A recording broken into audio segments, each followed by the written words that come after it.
Assalamualaikum warahmatullahi wabarakatuh.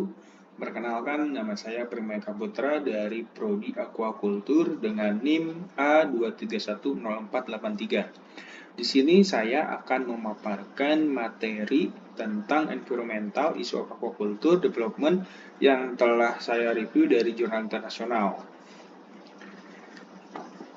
Berikut ini adalah jurnal internasionalnya yang telah saya review. Kemudian kita langsung aja ke materi. Yang pertama ini adalah aquaculture. Definisi aquaculture ini merupakan usaha untuk memijahkan, membesarkan, dan memanenkan organisme perairan seperti ikan, kerang-kerangan, dan kelompok krustasea yang dilakukan di lingkungan terkendali termasuk kolam dan tangki yang melibatkan campur tangan manusia. Kemudian perkembangan hasil aquaculture ini juga ditunjukkan untuk menjadi sumber protein alternatif dan dapat menjadi solusi alternatif yang berkelanjutan untuk populasi ikan liar yang dieksploitasi secara berlebihan. Jadi, dibentuknya aquaculture ini adalah untuk menjadi sumber protein alternatif, karena yang perlu kita ketahui bahwa ikan ini adalah sumber alternatif protein yang cukup lumayan bagus. Kemudian juga solusinya adalah untuk mengurangi populasi ikan liar yang dieksploitasi habis-habisan oleh manusia. Yang terjadinya adalah overfishing, seperti itu. Selanjutnya adalah problem. Jadi pada aquaculture ini juga ada dampak negatif dan juga ada dampak positifnya juga. Nah, untuk yang sekarang ini adalah dampak negatifnya. Nah, dalam aquaculture ini adalah air yang digunakan dalam budidaya harus steril atau harus terbebas dari bakteri-bakteri yang mengikut dari alam. Nah, dengan cara penggunaan bahan kimia seperti antibiotik, antifulan, dan desinfektan. Namun, bahan kimia yang diberikan secara rutin ini menyebabkan polusi yang toksik pada perairan sekitar, sehingga terjadinya budidaya terpapar patogen. Kemudian, ketika budidaya itu terpapar oleh patogen, ketika ikannya dimakan atau biotanya dimakan oleh manusia akan mengakibatkan terjadinya gangguan 5 tahun ke depan. Sebagai contoh, dalam kondisi lingkungan dengan arus yang rendah, aquaculture dapat menjadi sumber polusi karena adanya beban nutrien yang dihasilkan dari limbah pakan, molekul nitrogen organik dan anorganik, serta molekul fosfor. Beban organik yang dihasilkan oleh pakan aquaculture ini dapat mempengaruhi kolam air di sekitar lokasi aquaculture, menurut Mbeza et al. 2013. Kemudian selanjutnya adalah tujuan atau purpose. Tujuan artikel ini atau jurnal ini dibuat adalah untuk mengurangi polusi air yang salah satunya diakibatkan oleh kegiatan aquaculture dengan pemakaian bahan kimia yang tidak teratur dan penggunaan bahan kimia ilegal. Makalah ini berusaha untuk menganalisis isu-isu lingkungan, aquaculture, dan mengadvokasi perlunya pemantauan dan pengendalian pencemaran air. Kemudian selanjutnya ada metode. Pada kegiatan aquaculture perlu dilakukan dengan melakukan pemantauan secara berkala dan pembatasan penggunaan bahan kimia yang dapat mencemari lingkungan terutama ekosistem perairan.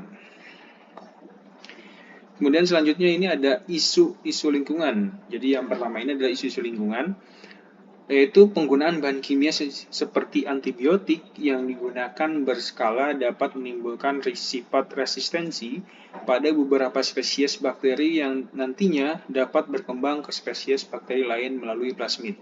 Contoh lain penggunaan bahan kimia adalah antifulan, yang penggunaannya telah menyebabkan akumulasi senyawa berbasis tembaga dan organotin yang ekstensif pada daging ikan yang dibudidayakan.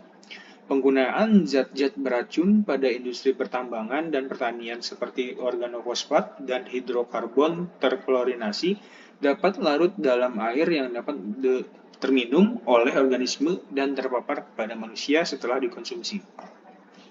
Solusinya adalah salah satu solusi yang dapat dilakukan untuk mengurangi populasi budidaya pada perairan adalah dengan melakukan pembatasan atau pemantauan dengan pihak terkait serta membuat kebijakan untuk mengurangi atau tidak sama sekali penggunaan bahan kimia berbahaya.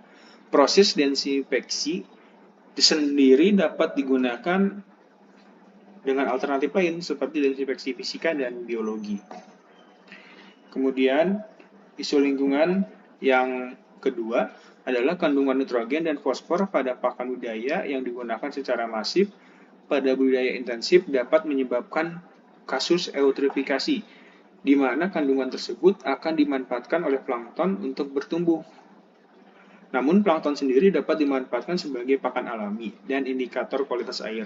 Namun, jumlah plankton yang berlebihan dapat menurunkan kadar oksigen yang seharusnya dapat dimanfaatkan oleh organisme budidaya. Kemudian solusinya adalah melakukan tinjauan ulang mengenai penggunaan pakan terhadap organisme budidaya agar tidak diberikan secara berlebihan sehingga mengurangi kemungkinan sisa pakan yang tidak termakan. Cara lain yang dapat dilakukan untuk mengendalikan penggunaan pakan adalah dengan melakukan puasa pada organisme budidaya.